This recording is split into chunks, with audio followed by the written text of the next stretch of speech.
పవిత్ర ఉద్యోగాలు కాసులు కక్కుర్తిగా మార్చేస్తారు. వేలు లక్షల్లో జీతాలు, సౌకర్యాలు ఉన్నా చేతులు చాపడం మాత్రం ఆగలేదు. కోట్లాది భక్తుల పవిత్ర ప్రసాదం శ్రీవారి లడ్డూ నెయ్యిలో మహత్తరమైన కల్తీ కుట్ర జరిగింది. భగవంతుడిని స్మరించుకోవలసిన నోటితో లంచం అనే పదాలు దొర్లించారు. చేతులు ఎత్తి మోకరిల్సిన వారే అక్రమ సొమ్ముకు చేతులు చాపారు. భక్తిభావం ప్రదర్శించాల్సిన వారే పక్కదారి పట్టారు. పాపపు సొమ్ము కోసం నిబంధనలు తొంగులు తొక్కారు. ఇవన్నీ కేవలం ఆరోపణలు కాదు, తిరుమల కల్తీ నెయ్యి ఘటనలో సిట్ దర్యాప్తులో బయటపడ్డ దిగ్భ్రాంతికర నిజాలు. భక్తుల మనోభావాలతో ఆటలాడుకున్న ప్రసాదం నెయ్యి కల్తీకి బీజం పడిందెలా? నిద్రపోయిందెవరు? అలుసిచ్చిందెవరు? రిమాండ్ రిపోర్ట్లో ఉద్యోగుల పేర్లు పదుల సంఖ్యలో యాడింగ్ కావటం దేనికి సంకేతం? కొండపైన 3 నామాల స్వామి, కొండ కింద మామూళ్ల కోసం అరులు చాచే ఉద్యోగులు. ఆధ్యాత్మిక చింతనలో మరకగా మారిన ఆ కల్తీ తప్పిదాల లెక్కేంటో ఇప్పుడు చూద్దాం.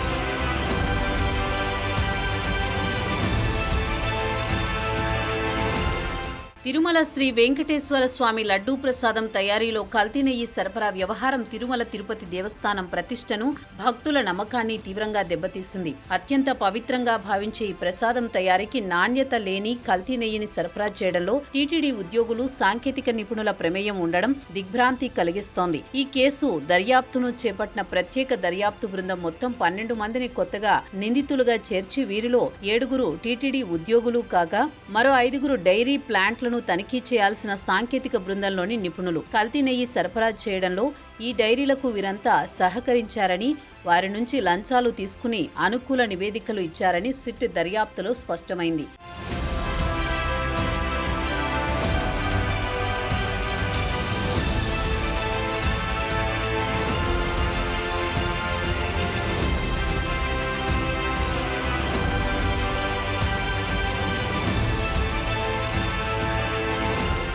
టీటీడీ కొనుగోళ్ల విభాగం జీఎం ఈ కేసులో ఫిర్యాదుదారు అయిన ప్రళయ కావేరి మురళీకృష్ణను సైతం నిందితుడిగా చేర్చడం ఈ వ్యవహారంలో ఎంత లోతుగా అవినీతి పాతుకుపోయిందో తెలియజేస్తుంది. అంతేకాకుండా గతంలో వైకుంఠ ద్వార దర్శనం టోకెన్ల పంపిణీ తొక్కిసలాటకు బాధ్యుడిగా ఆరోపణలు ఎదుర్కొన్న ఎస్వి గోశాల డైరెక్టర్ హరినాథరెడ్డి కూడా సాంకేతిక బృందంలో సభ్యుడిగా తమ విధులు సక్రమంగా నిర్వహించనందుకు నిందితుల జాబితాలో చేరారు.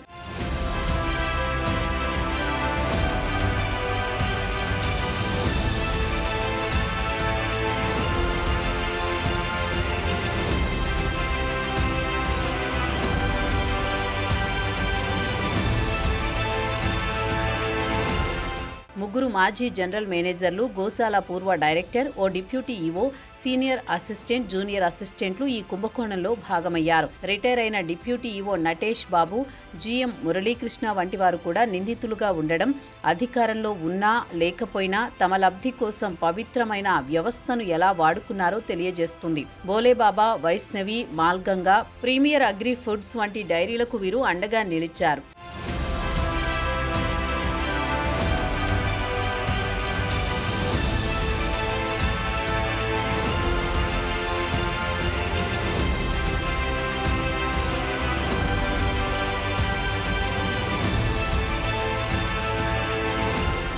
నిజంగా ఇంటి దొంగను ఈశ్వరుడైనా పట్టలేడు అన్న సామెత ఈ తిరుమల కల్తీ నెయ్యి సంఘటనకు అన్వయిస్తుంది. రౌతు మెత్తనైతే గుర్రం 3 కాళ్ల మీద పరిగెడుతుంది అన్నట్లుగా గత పాలక మండలిపై ఆరోపణలు, అక్రమాలు పాల్పడ్డ వారికి అండగా నిలబడడం వంటి చర్యల ఫలితమే ఈ దారుణ పరిస్థితి. ఇల్లీగల్ మామూళ్ల మత్తులో టీటీడీ ఉద్యోగులు పవిత్రతను పక్కన పెట్టారు. అక్రమ వ్యాపారుల నుంచి సెల్ ఫోన్లు, పచ్చనోట్లు వంటి తాయిలాలు తీసుకున్నారు. ఉన్నతాధికారులకు తెలియకుండా సమాచారాన్ని దాచిపెట్టారు. క్రాస్ చెకింగ్ లేకుండా వ్యవస్థను తమకు అనుకూలంగా మార్చుకున్నారు. పవిత్రతకు పణంగా పెట్టి అవినీతికి పాల్పడడం మరింత ఆందోళన కలిగిస్తోంది.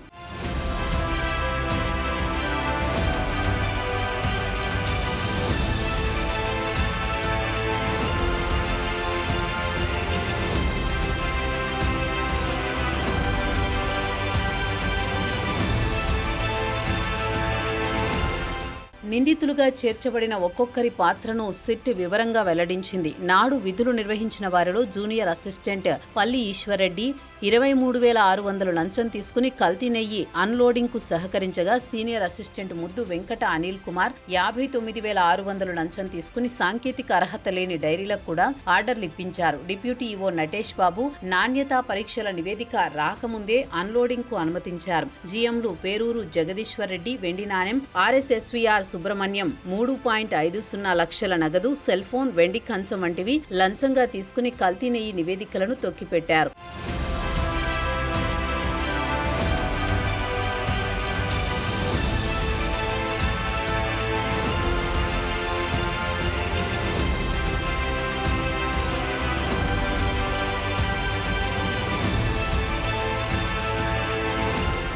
సాంకేతిక నిపుణులైన డాక్టర్ బత్తుల సురేంద్రనాథ్, విజయభాస్కర రెడ్డి వంటి వారు బీటా సిటోస్టెరాల్ పరీక్షా పద్ధతిని మినహాయించాలని సిఫార్సు చేయడం ద్వారా కల్తీ నెయ్యి సరఫరాకు మార్గాన్ని సుగమం చేశారు. 50,000 విలువైన ఫోన్లు లంచంగా తీసుకున్న నిపుణులు కూడా ఉన్నారు. ఈ వివరాలన్నీ కొందరు టీటీడీ అధికారులు, నిపుణులు కలిసికట్టుగా పవిత్రమైన లడ్డూ ప్రసాదం నాణ్యతను బలిపెట్టారనే వాస్తవాన్ని నిరూపిస్తున్నాయి.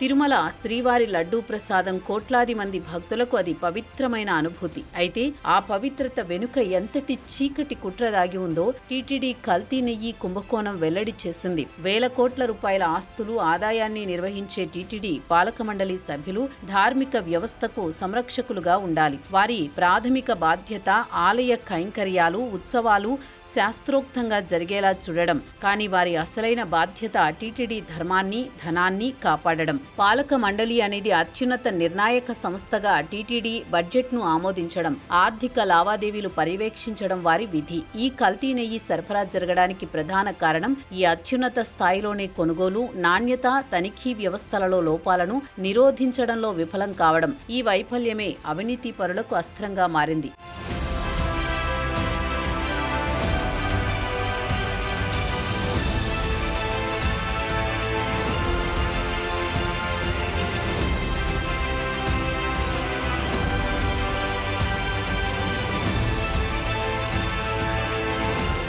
పాలనా వ్యవస్థలో కార్యనిర్వహణ అధికారి, ఉన్నతాధికారుల నిర్ణయాలను పర్యవేక్షించి ఆమోదించే అధికారం పాలక మండలిదే. లడ్డూ ప్రసాదం వంటి అత్యంత కీలకమైన అంశానికి సంబంధించి ముడిసరుకుల కొనుగోలులో నాణ్యతా ప్రమాణాల రూపకల్పనలో వారి పాత్ర కీలకం. టీటీడీ ఉద్యోగులలో పారదర్శకత, జవాబుదారీతనం ఉండేలా చూడాల్సిన నైతిక, పాలనా బాధ్యత వారిపైనే ఉంది. అయినప్పటికీ కల్తీ నెయ్యి సరఫరా కేసులో అధికారులు లంచాలు తీసుకుని నాణ్యతా పరీక్షల నివేదికలను తొక్కిపెట్టడం, అనుకూల నివేదికలు ఇవ్వడం జరిగింది. గత వైసీపీ ప్రభుత్వ హయాంలో ఈ సంఘటనలు టీటీడీలో అంతర్గత పర్యవేక్షణలో జవాబుదారీతనం, వ్యవస్థలు కుప్పకూలాయనడానికి నిదర్శనం.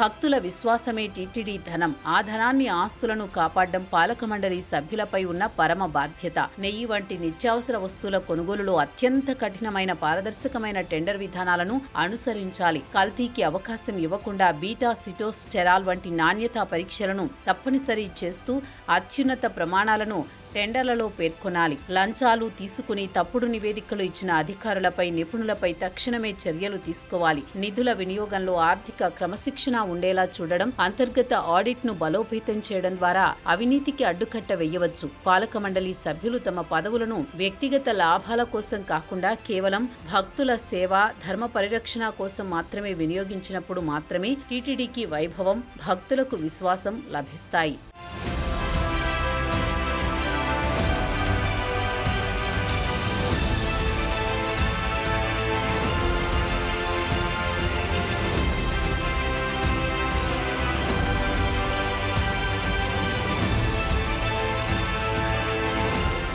లడ్డు, లంచం ఈ రెండు పదాల మధ్య పవిత్రత పతనం చెందింది.